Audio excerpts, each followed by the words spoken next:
Good morning बच्चों। हम लोगों ने जो पाठ हमारा है जरा मुस्कुराइए, पार्ट थर्ड, उसके हम अभ्यास के प्रश्नों की चर्चा कर रहे हैं।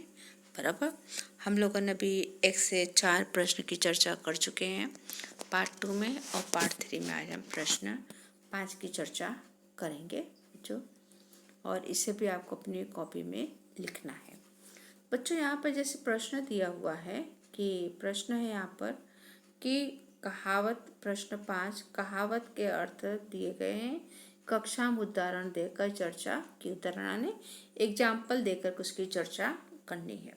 जैसे पहला प्रश्न है, अक्ल बड़ी या भैंस, और उसका अर्थ दिया है शरीर बड़ा होने की अपेक्षा अक्ल बड़ी होती है। बराबर, कि शरीर की अपेक्षा क्या होता है, अक्ल बड़ी होती है। तब यहाँ पे एग्जाम्पल मतलब जैसे कि शिक्षक कहता है हमारी अक्ल कहाँ, मस्तिष्क या दिमाग में होती है। मस्तिष्क हमारी खोपड़ी में होता है। हमारी खोपड़ी भैंस से बहुत छोटी क्या होती है, और अक्ल तो उससे और भी छोटी होती है, वो दिखाई देता नहीं है।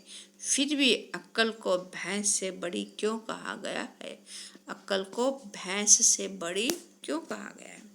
तो विद्यार्थी कहता है गुरुजी, कद में बड़े होने से ही कोई बड़ा नहीं हो जाता। बड़ा कद आने उम्र में या लंबाई में, तो उससे कोई बड़ा होता नहीं है। लेकिन रोग का एक कीटाणु छोटा होने पर भी हमें बीमार बनाकर क्या कड़वी दवा खाने के लिए वो हमें मजबूर कर देता है। इसी तरह अक्ल सूक्ष्म माने बहुत बारीक है, वो गायब शक्ति दिखाई देता नहीं है। और यह सारा ज्ञान विज्ञान मनुष्य की अक्ल का क्या है, झलसा है। यदि भैंस में अक्ल होती तो वह पशु क्यों कहलाती। मनुष्य के पास अक्ल है, इसलिए वह भैंस को पालकर उसका दूध निकालता है। हाथी और शेर भी मनुष्य के वश में हो जाते हैं, इसलिए मनुष्य की अक्ल को भैंस से बड़ा बताया है। ओके बच्चों। फिर दूसरा जो यहाँ पर है प्रश्न, जो दूसरा दिया गया है कि आसमान से गिरा और कहाँ, खजूर में अटका। बराबर, क्या है, आसमान से गिरा और खजूर में अटका। तो इसका अर्थ है एक के बाद एक विपत्ति में फंसना। बराबर, एक के बाद एक मुसीबत में फंसना, कि आसमान से ना ऊंचाई से गिरा और खजूर का जो पेड़ उसमें आकर के अटकाने लटक गया, न नीचे आ सकता है न ऊपर जा सकता है। ओके। तो अब गोपाल, शिक्षक कहते गोपाल, क्या इस कहावत का तुम्हें कुछ अनुभव हुआ है।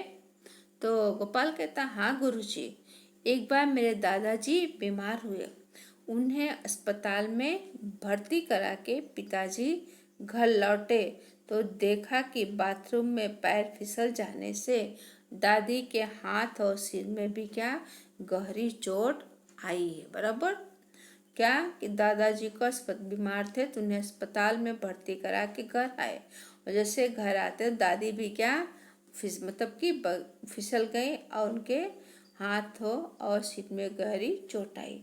तब उनके मुंह से मैंने सुना यही कहावत कि सुनी थी कि आसमान से गिरा खजूर में लटका। ओके। फिर दूसरा जो है यहाँ पर दूसरा जो कहावत है कि दूसरे कहावत देखते हैं कि इस तरह से है। तीसरा सॉरी हाँ,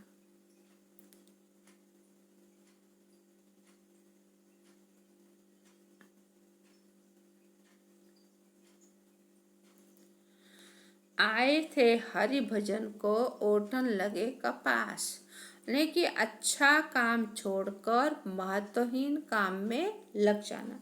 महत्वहीन यानी कोई इसका कोई मतलब नहीं, उसे हीन कहते हैं। बराबर, तो शिक्षक कहते हैं कि जपन, क्या तुम इस कहावत का कोई उदाहरण या एग्जाम्पल दे सकते हो।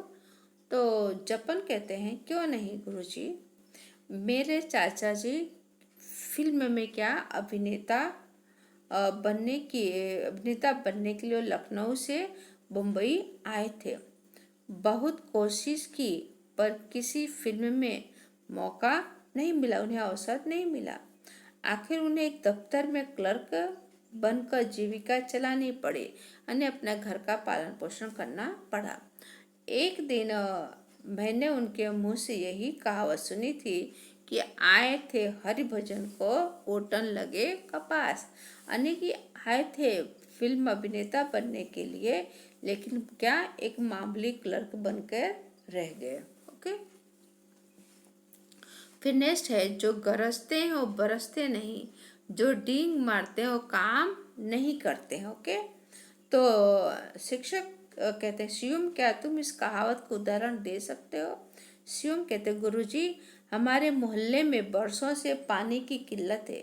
पिछले नगर पालिका चुनाव में हर पार्टी के नेता ने लोगों से कहा कि यदि वो चुनकर आएंगे तो कुछ दिनों में ही लोगों को नियमित रूप से भरपूर पानी दिलाएंगे।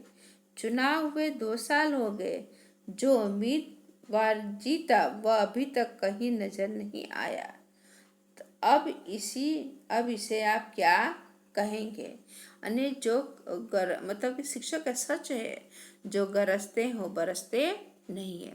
फिर लास्ट यहाँ पर है कि जैसी करनी जैसे वैसी भरनी। इसका अर्थ है जो जैसा करते हैं उससे उसी के अनुसार फल भुगतना पड़ता है। बराबर।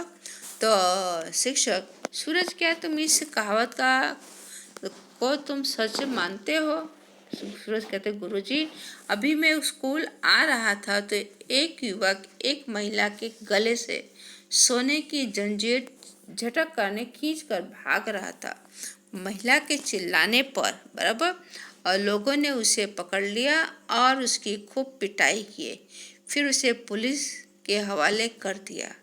अब इसे हम क्या कहेंगे? शिक्षक कहते हैं कि जैसी करनी वैसी भरनी। बराबर। तो यहाँ पर भी देखेंगे बच्चों की कहावत नहीं, योग्यता विस्तार है।